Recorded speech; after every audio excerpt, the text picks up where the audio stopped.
오늘의 말씀은 마태복음 16장 5에서 12절까지입니다.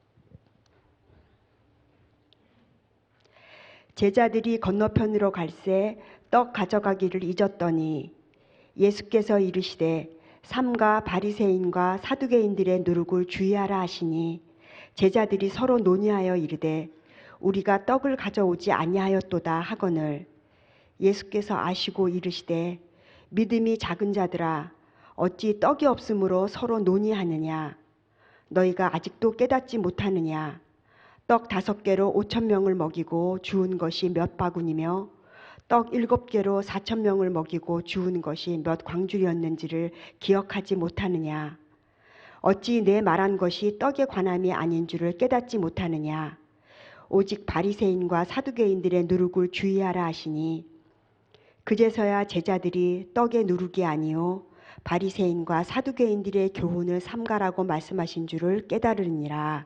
아멘. 로마의 황제 마르쿠스 아우렐리우스는 명상록이라고 하는 책에서 천년 만년 살 것처럼 행동하지 말라. 죽음은 이미 가까이에 있다. 살아있는 동안, 능력이 있는 동안 선한 사람이 되도록 노력하라 라고 그렇게 당부했습니다. 우리의 삶이 영원하지 않다는 거죠. 언제든지 그 삶은 끝날 수 있다는 것입니다. 그것이 우리의 한계이고 인간됨의 조건입니다. 그렇다고 한다면 자신의 한계를 알고 겸손하며 자신이 항상 옳다고 주장하기보다는 실제로 묵묵하게 선한 일을 하기 위해서 두렵고 떨리는 마음으로 한 걸음 한 걸음을 조심스럽게 내디는 그런 삶을 살으란 얘기입니다. 선한 길을 가기 위해서는 극단을 피해야 됩니다.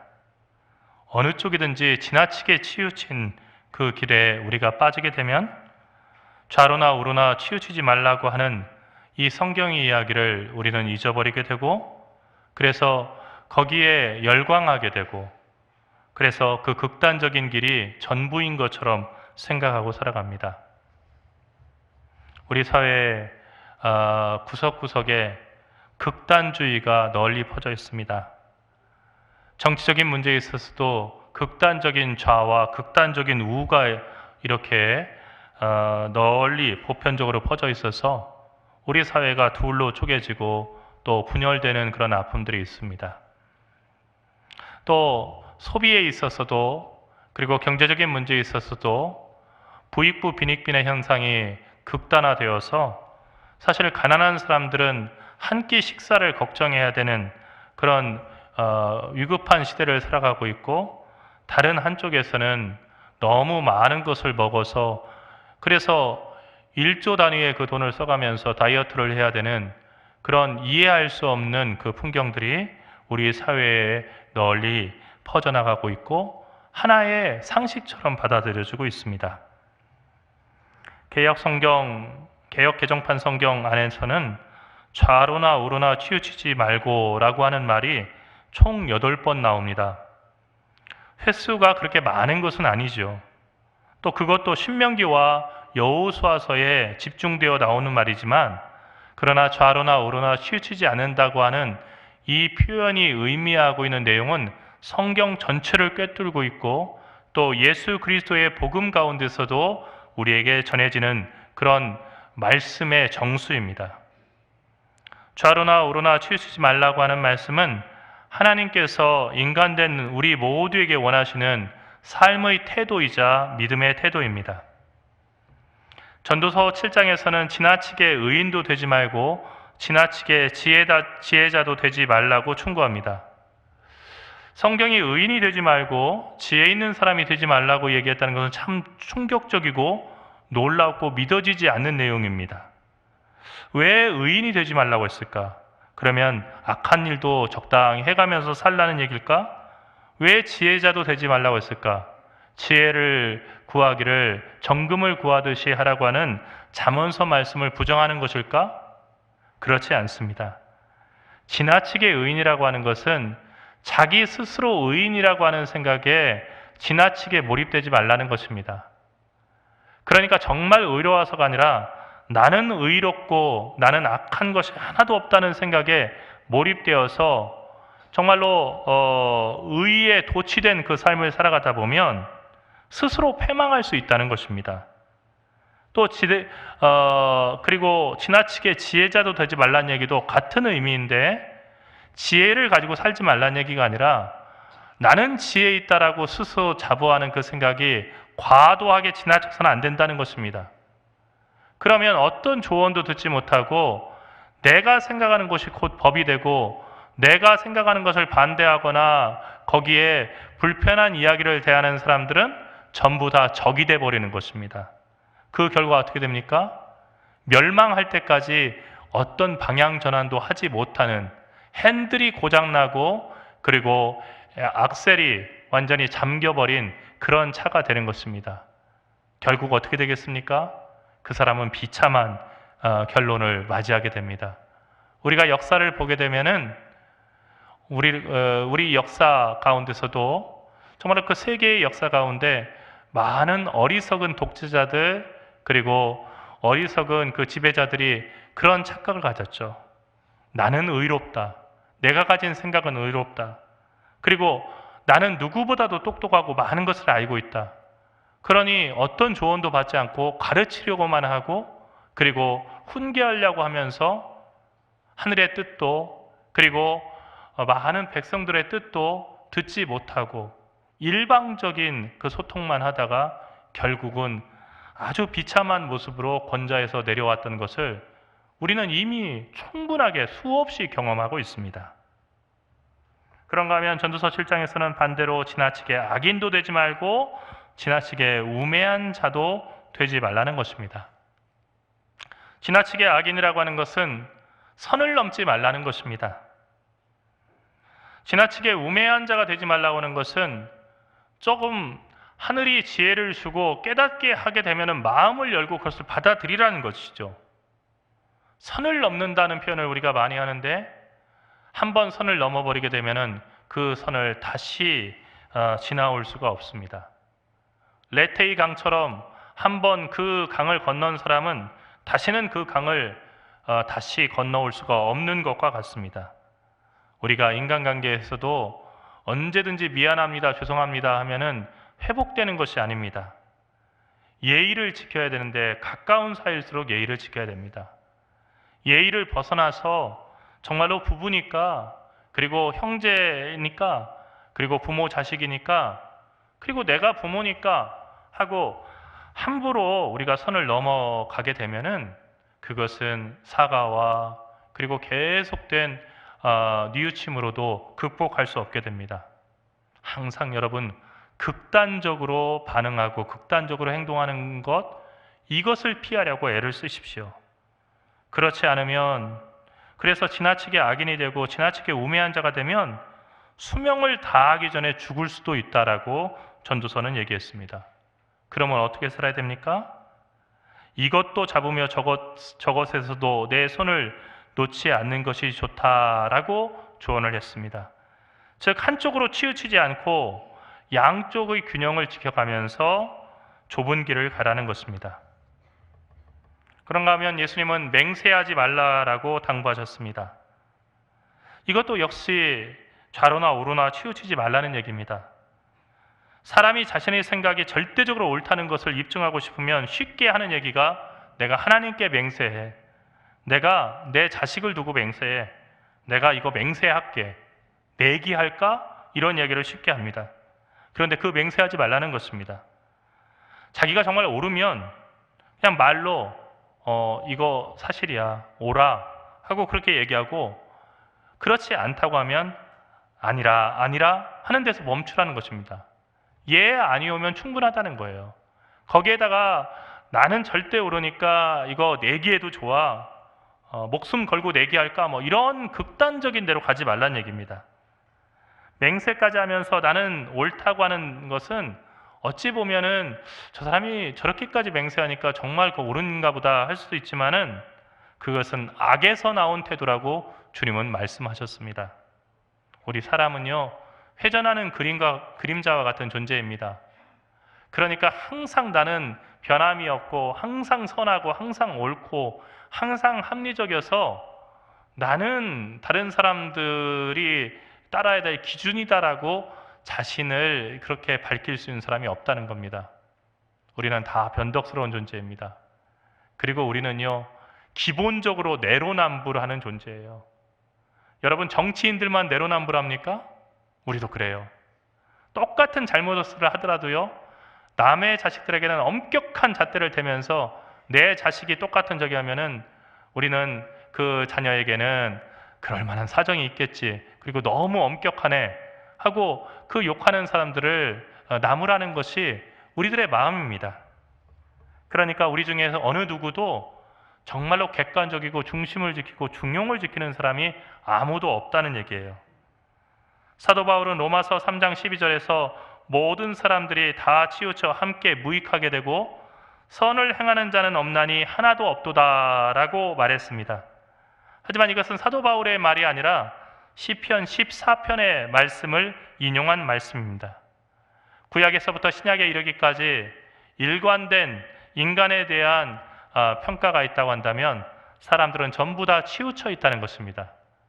그리고 사람들은 선을 말할 때도 가장 큰 악을 그 안에 포함하고 있고, 그리고 인간이 생각하기에 악한 것이라 하는 그 가운데서도 그 말하는 사람 자신, 그리고 행동하는 사람 자신도 알지 못한 하나님의 선이 그 안에 씨앗처럼 들어있다는 것입니다.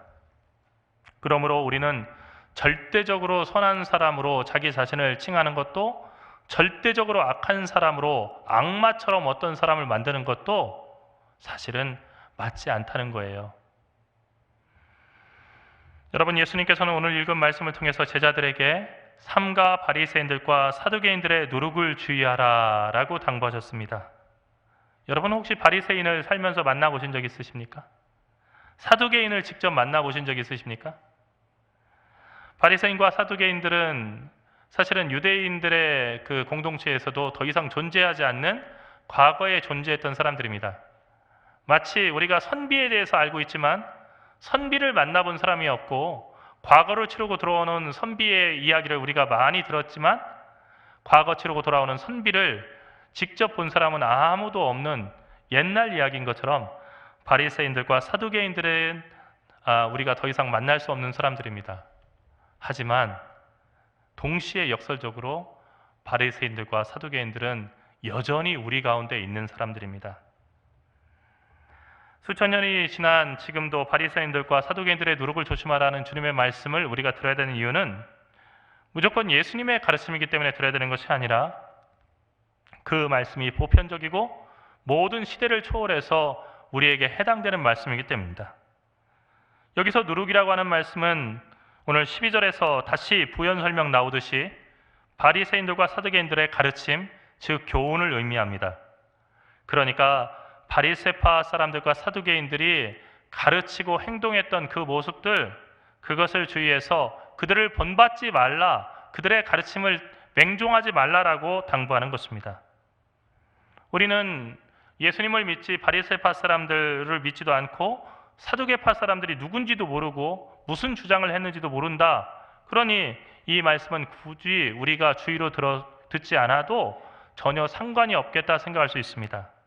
하지만 여러분, 바리새파 사람들과 사두개파 사람들은 너무나도 가까이 있습니다. 오늘 이 자리에도 있고요. 그리고 우리가 살아가는 가정들에도 있고, 그리고 가장 열심히 있는 그리스도인이라고 하는 그 사람들 가운데 바리새인들과 사두개인들이 있습니다. 그리고 드물게 볼 수 있는 것이 아니라 바리새파 사람들과 사두개파 사람들이 아닌 그리스도인들을 찾아보기 힘들 정도로 그 사람들은 예수님의 가르침보다 훨씬 더 강력한 영향력을 우리에게 미치고 있습니다. 왜 우리는 우리가 만나보지도 못했던 바리새파 사람과 사두개파 사람들의 누룩, 그들의 교훈에 영향을 받을까요? 그것은 우리 모두가 지나치게 한쪽으로 치우치기를 좋아하기 때문입니다. 그러면 바리새파 사람들과 사두개파 사람들의 문제점은 무엇입니까? 바리새파 사람들은 부활과 천사를 믿었고 영이 있다고 믿었습니다. 이것은 우리의 믿음과도 일치합니다. 그렇기 때문에 이 부분에 관해서는 우리가 반박할 수도 없고, 그래, 우리가 가깝구나 생각할 것입니다. 반면에 사두개파 사람들은 이 모든 것이 없다고 믿었습니다. 그러니까 사람이 죽은 다음에 부활하는 것도 없고, 그리고 하나님께서 보내시는 천사도 없고, 그리고 영이라고 하는 그 존재가 없고, 인간은 육일 뿐이다 라고 믿었습니다. 이렇게 보면 바리새파 사람들의 믿음이 예수님의 가르침과 가까워 보입니다. 굳이 반박하자면 사두개인들만 반박하면 될 것 같습니다. 하지만 바리새파 사람들의 가르침은 여전히 예수님께서 가장 피하기를 원하셨던, 그리고 절대로 본받지 말라고 말씀하신 악한 그런 곰팡이와 같은 가르침이었습니다. 바리새파 사람들은 철저한 율법주의자들이었습니다. 율법을 지키는 것, 율법을 귀히 여기는 것은 결코 문제가 아닙니다. 율법은 생명의 길이고 또 우리를 복으로 인도하시기 원하시는 하나님의 지혜입니다. 그런데 이 율법이 문자주의에 빠져서 글자 하나하나를 갖다가 그 의미를 생각하지 않은 채 문자만을 가지고서 얘기한다고 한다면 문제가 됩니다. 내 눈이 너를 죄짓게 하거든 내 눈을 빼어버려라 하는 그 말씀을 문자 그대로 받는다고 한다면, 눈으로 보고 유혹을 느낀다고 한다면 그 자리에서 우리 눈을 빼야겠죠. 얼마나 끔찍한 일입니까? 여러분, 여러분의 자녀들에게 이것은 성경에 나오는 말씀이니 말씀대로 살아가라고 그 이야기를 하겠습니까? 내 눈이 너를 갖다가 죄짓게 하거든 내 눈을 빼어버리라는 얘기는 어떤 얘기입니까? 우리가 정말로 장애인으로 살으라는 얘기입니까? 그 얘기가 아니라 그만큼 우리들이 눈으로 보는 것을 주의하라는 얘기입니다. 우리가 정말로 장애인이 되기를 바라서 그런 말씀을 주신 것이 아니라는 것입니다. 그런데 문자주의에 빠져서 우리가 성경을 이해하게 되면 믿음으로 구원받는다고 하는 성경의 가르침도 부정하게 되고, 오직 율법을 하나도 어김없이 지키고, 그리고 심지어 남자분들은 할례를 받아야만 구원을 얻을 수 있다라고 그렇게 가르치고 실천해야 될 것입니다. 그런데 여러분, 이 율법주의에 빠지고 바리새주의에 빠지는 것들의 위험은 어떤 것입니까? 바리새파 사람들이 어떤 삶을 살았는지를 보면 알게 됩니다. 이 바리새파 사람들은 율법을 그렇게 가르치면서도 율법을 지키지 못하는 사람들을 죄인이라고 정죄하고 다른 사람들의 흠과 허물을 지적하는 것을 즐거워하면서도 정작 자기들은 그 율법의 정신, 하나님의 뜻인 자비와 사랑을 실천하며 살지 않았고, 그리고 자기들이 율법을 지키지 않는 것에 관해서는 너그럽게 대했다는 거예요. 내로남불을 너무나 삶에서 당연하게 여기고 살았다는 것입니다. 이 바리새파 사람들은 말만 하고 행하지 않았습니다. 무거운 짐을 묶어서 다른 사람의 어깨에 쥐우되 자신은 이것을 한 손가락으로도 움직이지 않으려고 한다고 예수님께서는 또 지적하셨습니다. 또 다른 사람들에게 자신의 의로움을 나타내기 위해서 팔과 이마에 차는 율법의 그 경문을 갖다가 적어서 검은색 그 상자에다 담아서 가죽끈으로 묶어서 이마에다 묶고 팔에 그 가죽끈으로 감고 다닙니다. 지금도 이스라엘에 가면 많이 볼 수 있고요. 심지어 군인들도 이 팔에다가 율법 경문을 묶어서 테필라라고 하는 그 상자를 갖다 여기다가 묶고 다닙니다. 여러분, 이것이 경건한 유대인들의 그 표시예요. 그런데 어느덧 보니까 바리새파 사람들이 다른 사람들도 다 쬐끄마한 아주 작은 상자거든요. 그것을 하고 다니는데 눈에 띄지 않잖아요. 그래서 어떻게 했냐면 자기들의 상자를 도시락만하게 크게 이렇게 만드는 거예요. 그래서 어디서 보더라도 야, 상자가 되게 크네. 아, 저분은 율법 따라서 살아가려고, 말씀 따라 살아가려고 정말 애쓰는 분이다. 그렇게 눈에 띄게 했다는 거예요. 그 본래의 뜻이 어떤 겁니까? 항상 하나님의 말씀을 기억하고 내게 주신 말씀 가지고 살아라는 얘기예요. 남들에게 경건하게 보이기 위해서 붙이고 다니라는 얘기가 아니었습니다. 그러나 시간이 지나면서 그렇게 변질한 거예요. 또 예배 드릴 때 유대인 남자들이 머리와 어깨에다 뒤집어 쓰는 숄이 있습니다. 흔히 흰색과 검은색 그 무늬로 이렇게 돼 있는데, 흰색 바탕에 검은색 무늬로 돼 있고 끝에 이렇게 수술이 달려 있는데, 이 수술을 갖다가 옷을 크게 만들어서 자기들이 남들보다 특별히 경건한 사람이라는 것을 보이게 했어요. 그리고 더 나아가서 어느 모임 자리에 앉게 되면은 상석에 앉으려고 경쟁하고 남들에게서 받는 인사받는 것, 이것을 내가 먼저 인사받기 위해서 혈안이 되었다는 겁니다. 여러분, 이러한 모습은 우리에게도 있지 않습니까? 모든 교인들은 다 평등하다. 그러나 어떤 교인들은 더 평등하다. 이것은 조지 오웰의 그 동물농장에 나오는 이야기를 갖다 바꿔본 거 아닙니까? 모든 동물은 다 평등하다. 그러나 어떤 동물은 더 평등하다. 그래서 더 평등한 동물들은 더 특권을 누려야 된다. 바리새인들의 신앙은 입만 살아있는 신앙이고 독선과 자기 교만에 빠진 위선적인 신앙이었습니다. 우리가 속한 한국 기독교 장로회라고 하는 교단은 출범 때부터 신학의 자유롭게 정말로 어떤 것에 묶이지 않고 자유롭게 묻고 진리를 탐구하고 그리고 하나님의 말씀을 중심에서 살아가고 그리고 무엇보다도 바리새주의적인 교리주의와 교권주의를 배격하겠다고 하는 그런 선언과 함께 출발한 교단입니다. 상당히 멋있지요? 하지만 정말 그 목표를 이룬 것인지 아니면 우리 안에 우리도 모르는 사이에 남의 눈에 티끌을 지적하면서 내 눈에 박힌 들보는 못 보는 바리새주의가 어느 교단보다도 더 깊이 뿌리 박힌 것인지 심각하게 살펴보아야겠습니다. 사실 우리 교단 안에서는 우리는 바리새주의를 배격하고 정말로 하나님 앞에서 말씀을 실천하고 그리고 약자들과 함께하고 가난한 이들을 돌보는 그런 예수님을 닮은 교단이다라고 하는 이야기들이 상식처럼 그리고 아주 그냥 익숙한 미사하고처럼 이렇게 사용이 됩니다. 하지만 저는 그런 얘기를 들을 때마다 바리새주의가 과연 무엇인가를 다시 한번 생각해 봅니다. 바리새주의는 다른 것이 아니었습니다. 바로 우리가 하고 있는 그 이야기들이죠. 그리고 우리가 하고 있는 그 행동입니다. 교회는 세상을 비추는 거울이 되어야 되지만 교회와 교인도 끊임없이 말씀의 거울에 비춰서 자기의 실상을 보려고 허물과 죄를 보려고 애써야 됩니다. 교회는 모여서 결단하고 또 의롭게 되기 위해서 모이는 공동체일 뿐만 아니라 교회의 가장 큰 본질, 우리가 매주일 예배를 드리고 매일같이 기도해야 되는 가장 중요한 이유는 우리의 죄를 참회하고 회개하기 위해서입니다. 우리는 모두 한쪽으로 치우친 죄인들이고 그리고 잠시도 용서가 없이는 살아갈 수 없는 존재입니다. 그렇지 않으면 얼굴에 검댕이를 잔뜩 묻힌 채로 남의 얼굴에 묻힌 작은 밥풀을 보고 손가락질하는 그런 위선적인 교회와 교인이 될 수가 있습니다. 바리새인들의 누룩을 삼가한다는 것은 다른 사람들을 사랑과 자비로 대한다는 것을 의미합니다. 숨어서 남을 욕하거나 드러내놓고 남을 모욕 주지 않는 것, 이 양쪽이 전부 다 지켜져야 됩니다. 남을 뜯어 고치려고 하는 오만한 나의 생각이 포기돼야 됩니다.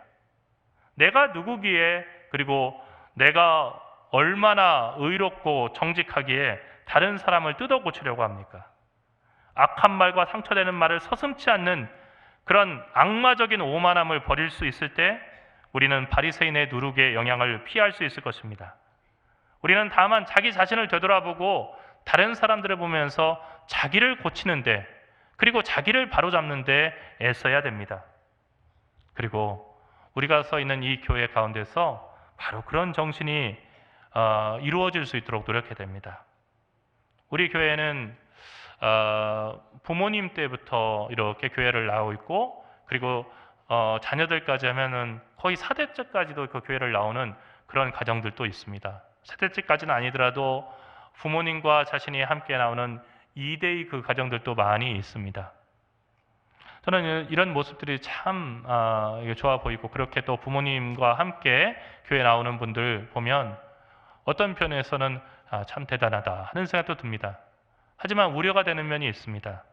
왜냐하면 예수님께서도 선지자가 고향에선 대접받는 법이 없다라고 말씀하신 이유가 바로 그것인데 어린 시절부터 나를 봐왔던 사람들 앞에서는 나는 항상 어린애 취급을 받고 간섭을 받을 수 있기 때문입니다. 이것은 정말 불편하고 어려운 일입니다. 여러분, 제가 고향교회가 있는데 그 고향교회 개척할 때부터 지금은 그 노예에서 가장 큰 교회이지만은 사실 그 교회 늘 마음에 있고 위에서 기도하는 그런 마음의 고향 같은 교회이긴 하지만 그러나 그 교회에 가서 예배 드린다는 것 때로는 불편할 때도 있어요. 왜냐하면 제가 목회를 해서 곧 30년이 다 되는데도 불구하고 아직까지도 이렇게 가게 되면은 장근이 왔네? 장근이 잘 지내냐? 하고 이렇게 얘기하는 그분들이 있어요. 제가 목사인 줄 몰라서 그런 게 아니에요. 근데 마음 한편에서는 뭐 네가 목사라도 내가 어렸을 때부터 잘하는 걸 봤는데, 제 나이가 몇 살인지를 모르는 것 같아요. 그분들에게는 아직까지도 제가 그냥 6살, 7살짜리 주일학교 학생인 거예요. 여러분, 우리 안에도 그런 일이 있을 수 있지 않습니까? 이미 성인이 돼서 가정을 이루고 자녀를 낳고 이렇게 살아가는데요, 그냥 어렸을 때 봤던 그 아무개 권사님네, 아무개 장로님네, 아무개 집사님네 자녀로 이렇게 보는 거예요. 그래서 아무렇지 않게 아무개야 하고선 이름 부르고요. 그리고서 또 뭔 일 있으면요, 이렇게 딱 보고서 직설적으로 얘기해 주는 거예요. 물론 그거는 관심입니다. 사랑입니다. 정말로 아껴서 하는 얘기예요. 근데 아껴서 하는 얘기도요, 어떤 정도, 일정 정도의 나이가 지나면은 존중해 줘야 돼요. 왜냐면은 그 사람도 어른이기 때문에요. 그런데 그것을 그냥 본인에게 얘기하는 것만 멈추지 않고요, 가서 그 부모님에게 걱정하듯이 얘기하네요. 아무개가 정말로 못 쓰겠네. 나 그래서 혼내줬어. 그리고 아무개 왜 그래? 아이고 참 속 썩겠네. 이거 걱정해 준 얘기인데요, 그 이야기를 전해 듣고 아니면 그 이야기를 정면으로 그냥 듣는 자녀의 입장을 생각해 보세요. 여러분, 저는 제가 아까 제 고향교회 얘기를 했잖아요. 근데 때때로요, 제가 동광교회를 다닌다고 하는 것 한 끗 차이인데, 제가 동광교회 다니는, 그리고 동광교회 목사라고 하는 거 정말 다행이다. 제가 어렸을 때 다녔던 교회는 동남교회거든요. 한자 차이거든요. 내가 지금 동광교회를 다니고 있지 동남교회 안 다니는 거 너무 다행이다. 왜냐면요, 제가 지금 동남교회 다니면요, 분명히 그럴 것 같아요. 우리 어머니가 야, 아무개 권사님이 너한테 오늘 뭐라고 하던데 너 왜 그렇게 그랬냐? 너 그리고 너 뭐 저기 하다고 막 뭐라고 흥구하더라. 너 잘해라. 여러분, 교회까지 와가지고 우리가 지적받고, 교회가 직장입니까? 그리고 나이 50 넘어가지고 막 40 넘어가지고 우리가 너 똑바로 안 하고 다니까 내가 욕먹잖아 하는 얘기를 갖다가 부모님이 들어가면서 우리가 살아야 돼요? 그러니까 여러분, 자녀들이 부모님 다니는 교회 안 다니고 싶은 그 심정을 이해해야 돼요. 왜 젊은 애들 안 다니냐? 왜 아무개, 왜 집에 아들, 그 집에 딸 우리 교회 안 나와? 물어보시는 그분 때문에 그런 거예요. 그분이 자꾸 그냥 무슨 얘기하고 그냥 자꾸 뭐라고 하면 너 왜 그러냐 도대체? 거기서는 그 얘기하니까 그거 듣기 싫어서 안 나오는 거예요. 칭찬하십시오. 그리고 정말로 격려하십시오. 진심으로 귀하게 여기십시오. 그리고 정말 성도로 대해주세요. 여러분, 국회를 보세요. 20살 좀 넘어가지고 국회의원이 돼서 앉아 있어도요, 70 먹은 국회의원이 그 국회의원을 얘기할 때는 존경하는 김아무개 의원님 하고 얘기합니다. 그런데 만약에 거기서 저기 하다가 손주 같다고 야 아무개 하고 얘기하면은 이쪽에서 20살 먹은 그 국회의원도요, 왜 아무개 하고서는 서로 반말 나오는 겁니다. 여러분, 서로 존중해야 돼요. 우리가 모인 이 교회가 세상 국회만도 못합니까? 그러므로 여러분이 서로 존중하면서 대할 때 교회는 좋은 교회가 될 수 있습니다. 무엇보다 바리새인들의 누룩 중에서 삼가할 것은 자랑하는 데 열심인 겁니다. 은근히 자랑하고 드러내놓고 자랑합니다.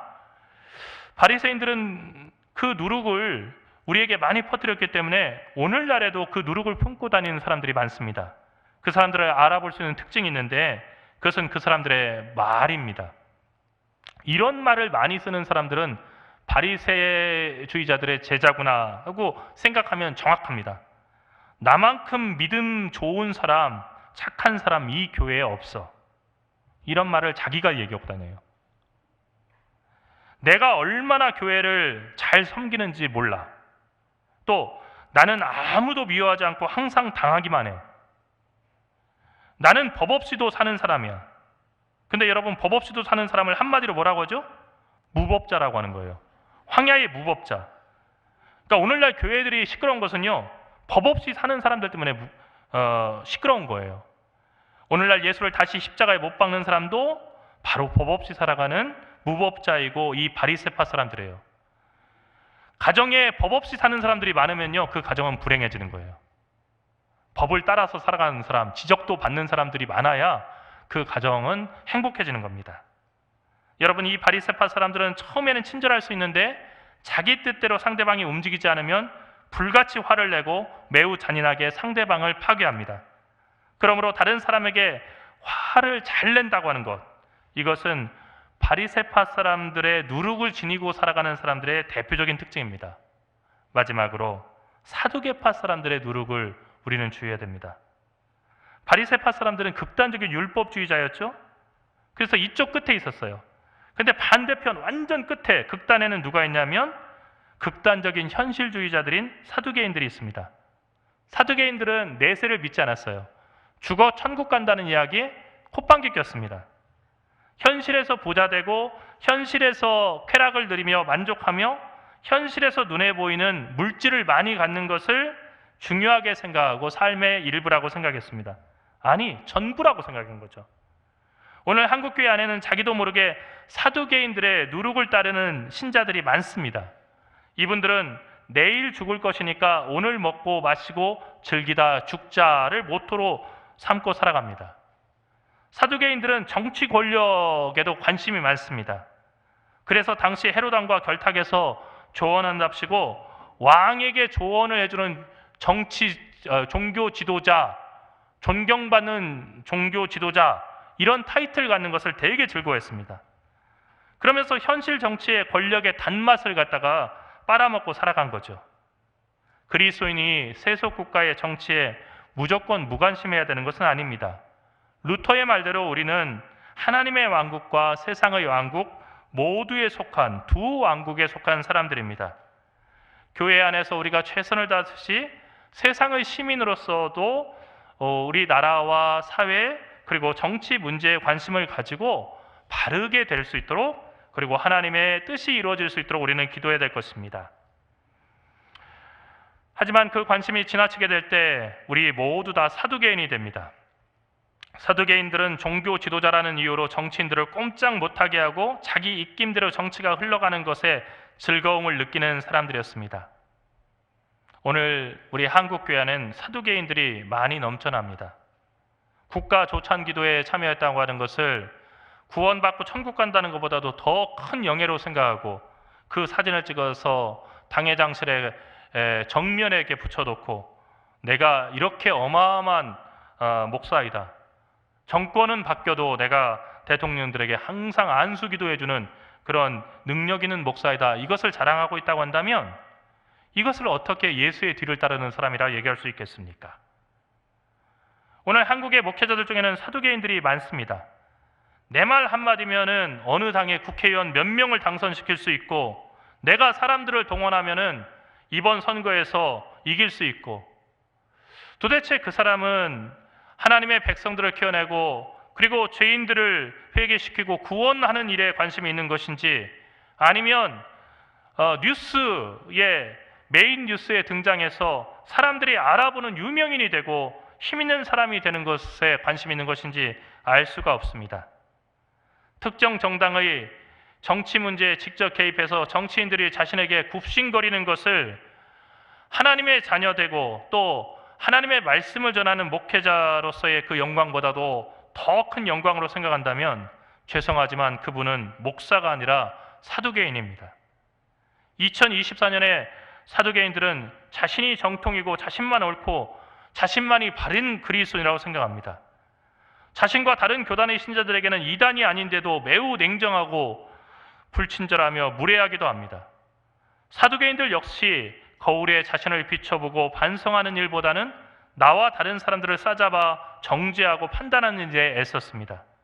무엇보다도 겸손함으로 하나님의 구원하심을 받아들이고 천국의 소망을 가지고 살아가는 것보다는 당장 이 세상에서 권력과 물질을 누리며 매우 현실주의자로 그렇게 현실에 떠밀려 가며 살아가는 것을 중요한 지혜로 생각했습니다. 바리새파 사람들과 사두개파 사람들은 멀리 있는 것이 아닙니다. 그래서 예수님은 오늘 또 바리새파 사람들의 누룩, 사두개파 사람들의 누룩을 주의하라고 우리에게 당부하시는 것입니다. 우리의 신앙이 얼마나 편협하게 한쪽으로 치우칠 수 있는지를 이 두 부류의 종교적인 열심주의자들은 보여줍니다. 예수님은 바리새인들의 교훈도 따르지 말고 사두개인들의 교훈도 따르지 말라고 하셨습니다. 바리새인들도 사두개인들도 나름 열정을 가지고 살아갑니다.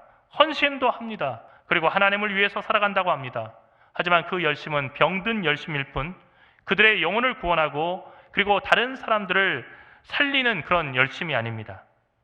사랑하는 성도 여러분, 병든 열심에서부터, 극단적인 신앙에서부터 벗어나십시오. 그리고 예수께서 걸으신 그 좁은 길, 험한 길을 더 사모하십시오.